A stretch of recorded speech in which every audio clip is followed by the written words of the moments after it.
Hello बच्चों, तो अभी हम नेक्स्ट अपना टॉपिक स्टार्ट करते हैं जिसका नाम है क्या, यूनिट सेल।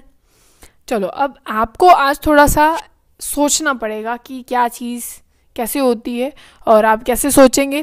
अपने कमरे में ज़रूर बैठ जाना और उसी को आज झांकते रहना, जो जो बोला जाए उसको समझने की कोशिश करना। मतलब थोड़ा सा आपको अपनी जो सोचने की जो आपके पास पावर है वो थोड़ी सी लगानी पड़ेगी, ठीक है ना। कमरा में ज़रूर एक बार कोनों में देखते रहना, तो आपको ज़रूर समझ में आ जाएगा। तो आज हम पढ़ते हैं कि क्रिस्टल लैटिस क्या होती है। आपको लैटिस समझना है। देखो बच्चों, जैसे हम अपने घर को घर बोलते हैं, घर को घर ही बोलेंगे, है ना, वैसे ही जो अपने आयनिक सॉलिड्स होते हैं, जो सॉलिड्स होते हैं, उनके घर को अपन लैटिस बोलते हैं। क्या बोलते हैं? लैटिस बोलते हैं। और वो लैटिस कुछ कुछ दिखाई तो कैसे भी दे सकती है, पर ये क्यूबिक के घर से बनी है तो हम ऐसी दिखा रहे हैं। जो क्यूबिक लैटिस होती है वो ऐसी दिखाई पड़ती है, तो उनका घर ऐसा दिखाई पड़ता है और उसका नाम क्या दे दिया गया? लैटिस दे दिया गया। अपने घर की यूनिट को हम क्या बोलते हैं? भाई वो ईंट से बनी है, ब्रिक, हम उसकी यूनिट बोल देते हैं। अब इनके घर की जो यूनिट होती है वो उसको क्या बोल देते हैं? हम यूनिट सेल बोल देते हैं। क्या बोल देते हैं बच्चों? Unit cell. मतलब आप पूरी आपने लैटिस ऐसे ऐसे जोड़ जोड़ के बहुत सारे क्यूब से बना रखी है, तब आप वो सारे क्यूब तोड़ ताड़ के लेके आओगे तो आपके पास एक क्यूब बचेगा। उसी एक क्यूब को आप क्या नाम दे देते हैं बच्चों? Unit cell. यूनिट मतलब एक, यूनिट सेल आप उसको बोल देते हैं। बस यही यूनिट सेल होती है। इसका आप दूसरे तरीके से आपको डेफिनेशन पूछे तो आप क्या कहेंगे? भाई एक ऐसी मतलब एक ऐसा पॉइंट जिसको आप बार बार रिपीट करते रहें और लैटिस बन जाए, वही यूनिट सेल है। ऐसा ही तो होगा ना। मतलब आपका जो आपके घर पे जो ईंट है, आप उसको बार बार रिपीट करते जाइए, आपका घर बन जाएगा, है कि नहीं। तो ऐसे ही यूनिट सेल होती है कि आप उसी एक यूनिट को बार बार रिपीट करते जाइए तो एक लैटिस बन जाएगी, ठीक है। क्रिस्टल लैटिस उसको बोला जाता है। और ये 14 तरीके की होती है, मतलब पॉसिबल हम जो कर सकते हैं, मतलब कितनी बन सकती हैं उनको ब्रेविस लैटिस। वैसे टोटली 28 होती हैं जो डिस्कवर हुई हैं अभी तक ब्रेविस लैटिस। वो कितनी है? 14 है, ठीक है। टोटल कितनी है? 14 है। अब देखो बच्चों, आपको ये लैटिस दिखाई दे रही होगी।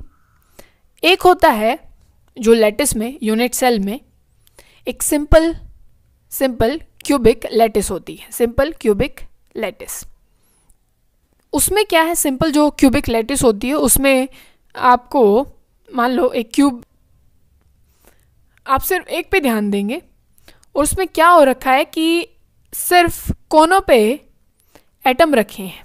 क्या रखे हैं? एटम।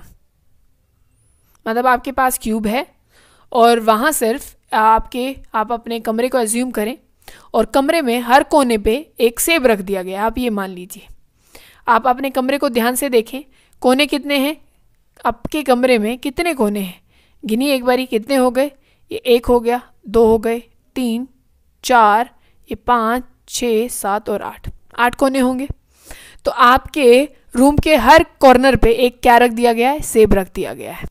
तो हमने क्या कर दिए? वे सेब चिपका दिए। तो आपको दिख रहा होगा कि ये क्या है? ये कॉर्नर्स बोले जाते हैं। आप इनका थोड़ा इंट्रोडक्शन ले लीजिए। और इसको क्या बोला जाता है? ये एज बोला जाता है। ये जो आपको लाइन दिखाई दे रही है एक कॉर्नर से दूसरे कॉर्नर को जो जोड़ रही है आपके रूम के, उसको बोला जाता है एज, ठीक है। एज लेंथ की हम उसको बात करेंगे। अब फेसेस गिन लीजिए कितने हैं? फेस कौन कौन से हैं? एक फेस ये रहा ऊपर वाला, और ये क्या है? ये दूसरा, ये तीसरा, चौथा, पांचवा और एक ये छठा। तो कितने फेसेस हैं? फेस है एक ये रहा, 2, ये 3 और ये 4 और एक ऊपर वाला और एक ही नीचे वाला। 6 फेसेस हैं। फेस कितने हैं? 6 हैं। और कॉर्नर कितने हैं? 8 है। और ये एजेस आपको दिखाई पड़ रहे होंगे, ठीक है ना। ये जितनी लाइन खींची हुई ये सारी क्या है? Edge length. अब बच्चों यहाँ से यहाँ आपके एक कमरे के कोने से और नीचे चलते जाओ और ये दूसरे कॉर्नर पे जोड़ दो। इसको बोलते हैं अब बॉडी डायगोनल। क्या बोलते हैं बच्चों? Body diagonal.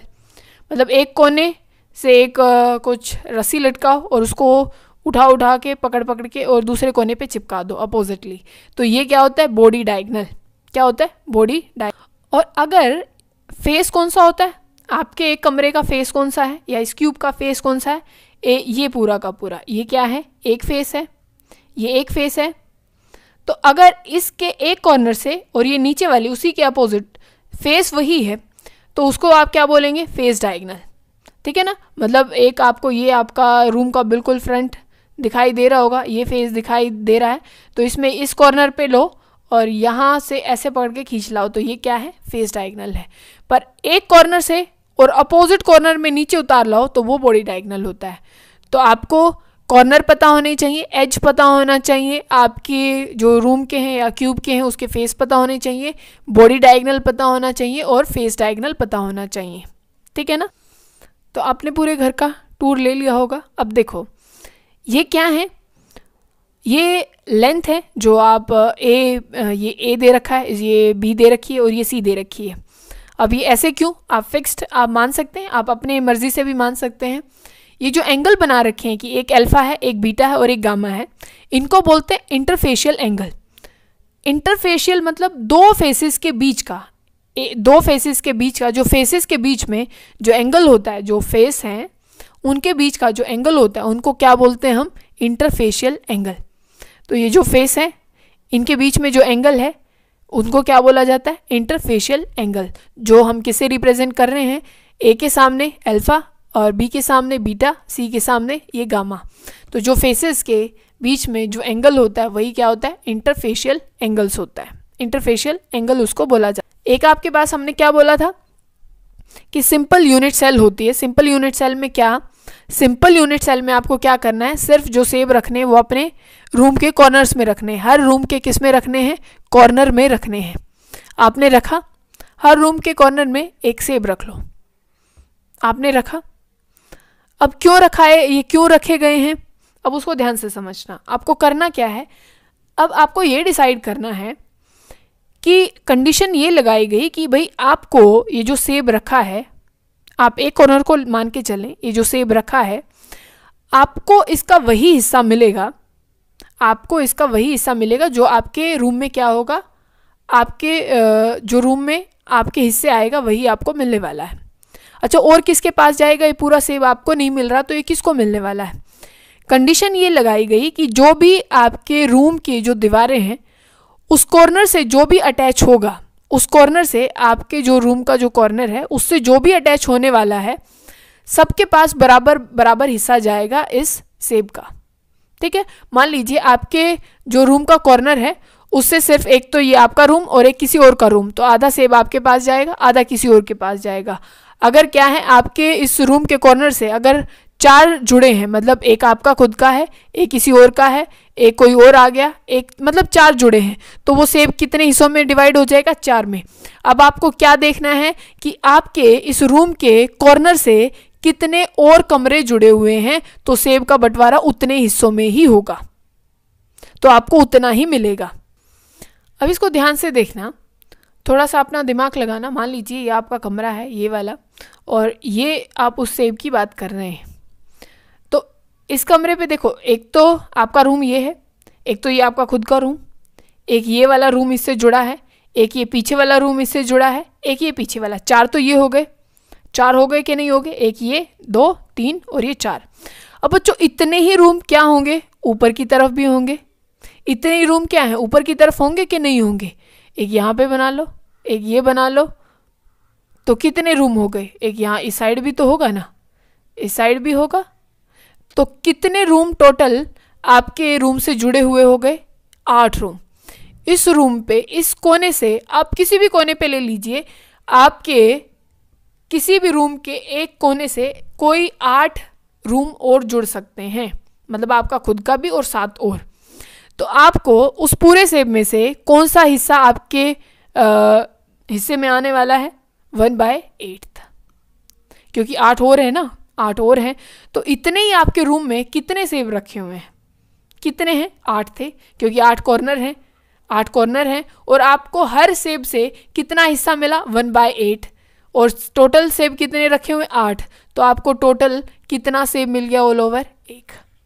तो आपका जब आप सिंपल क्यूबिक लैटिस में, तब आप अपना कंट्रीब्यूशन देखते हैं कॉर्नर्स में एटम का टोटली, तो कितना होता है, 1। आपको एक एटम ही टोटली रूम के अंदर दिखाई देने वाला, मेल जोल करके। ठीक है ना, क्योंकि हर कॉर्नर पे और 7 रूम जुड़े हुए हैं, आपको सिर्फ उसका 1/8 मिलने वाला है। ठीक है, और फिर एक लैटिस आती है जिसको हम बोलते हैं BCC। BCC का मतलब क्या है, वो क्या थी, सिंपल क्यूबिक लैटिस थी, SCC उसको बोला जाता है। एक होती है BCC, body centred cubic. Body centred cubic में क्या है कि अब रख दिया गया है आपके रूम के बीचों बीच, आपके रूम के बीचों बीच एक सेब रख दिया गया है। अब उससे थोड़े कोई अटैच है, आपके रूम के बिल्कुल सेंटर में रख दिया कोई सेब, तो उससे तो कोई भी अटैच नहीं हो सकता, वो सिर्फ आपका है, उसको कोई नहीं ले सकता क्योंकि उससे कोई और जुड़ा ही नहीं हुआ। बिल्कुल सेंटर में रखा है, इस सेंटर में। नीचे भी रख देते तो वो अलग बात होती, वो हवा में बीच में लटका दिया, अब तो उसको कोई शेयर नहीं कर सकता, वो सिर्फ किसका है, आपका है। तो अब देखो बच्चों, BCC में क्या है, कॉर्नर पे तो एटम रखे ही हैं, कॉर्नर पे तो वो सेब रखे ही हैं सारे के सारे, और साथ में आपकी बार कहाँ रख दिया, बॉडी के बीच में रख दिया। तो टोटल आपको कितने सेब मिलने वाले, ये तो पूरा मिलेगा, और कॉर्नर से आपको कितना हिस्सा मिला है, कॉर्नर से आपको कितना हिस्सा मिला है सेब में से, टोटल 1 मिला है। तो टोटल कितने हो गए आपके पास, 2 हो गए, क्योंकि टोटल आप कॉर्नर से कितना लूट के लेके आए हैं, 1/8 करके 8 जगह से लेके आए, तो आपको कितना मिल गया, 1 एटम, और 1 मिला आपको बॉडी से, तो टोटल कितने एटम हो गए, 2। अब यही आप फेस पे लगाएं, किस पे, FCC। अभी तक थी SCC, फिर था अभी BCC, अभी क्या है, FCC, फेस सेंटर्ड क्यूबिक। अब फेस में क्या है, फेस देखो बच्चों ये होता है, फेस कितने थे, 6 फेस थे, सबको मान के चलना है, हम एक को ही समझ लेंगे। आप किसी भी अपने रूम में झांकिए और एक फेस पे एक सेब रख दीजिए, कोई भी जो आपका मन करे आप वो रख लीजिए। ये हमने पीछे वाले इस पे रख दिया, ये एक सेब। अब ये देखो इस वाली दीवार पे, ये जो ये वाली दीवार है, इससे कितनी और दीवारें अटैच हैं, आपके रूम से कोई और अटैच कैसे हो सकता है, इससे तो क्या हो सकता है, सिर्फ एक ही हो सकता है, पीछे वाला। क्या हो सकता है, एक तो ये, और इसके पीछे कोई यहाँ पे कोई एक और बना ले, सिर्फ वही हो सकता है, कोई और तो नहीं आ सकता ना तो कोई ऊपर भाई कमरा बना ले, उसको भी नहीं मिलने वाला इसका तो हिस्सा। इसका हिस्सा सिर्फ किसको मिलेगा, इसके पीछे वाले को, क्योंकि वही इससे अटैच हो सकता है, वही रूम इससे क्या है, अटैच हो सकता है। आप चाहे उसको यहाँ रख लो, तब भी तो यहाँ कोई रूम बनेगा ना इसके साइड में, तब भी उसको वो रूम बनेगा, तो भी वो क्या करेगा, कंट्रीब्यूट करेगा। समझ रहे हो कि नहीं समझ रहे हो।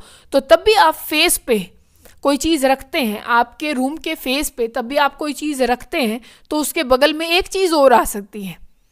तो आप क्या करेंगे, कितना आया अब आपके हिस्से में, 1/2।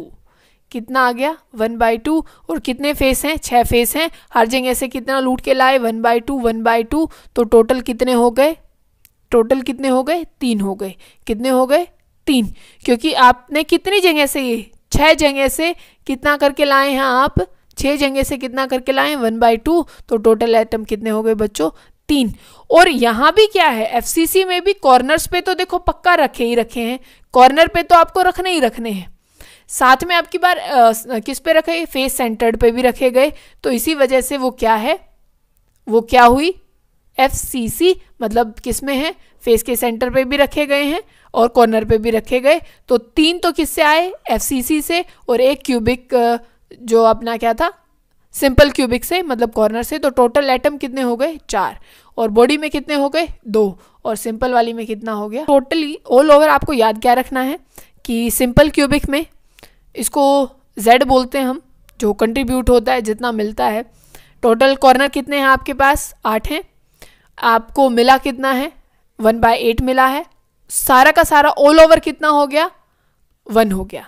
वही आप अगर FCC में बात करें तो क्या है, कॉर्नर पे तो रखे ही रखे हैं, कॉर्नर से आप कितना मिलेगा, 1/8 मिलेगा। कॉर्नर हैं कितने, 8 हैं, और किस में है, फेस पे है, और फेस कितने होते हैं, 6 होते हैं। हर फेस से कितना लूटा हमने, 1/2, और कितने फेस थे, 6। ऑल ओवर एटम कितने हो गए बच्चों, यहाँ से मिला 1 और यहाँ से मिले 3, तो ऑल ओवर एटम कितने हो गए, 4।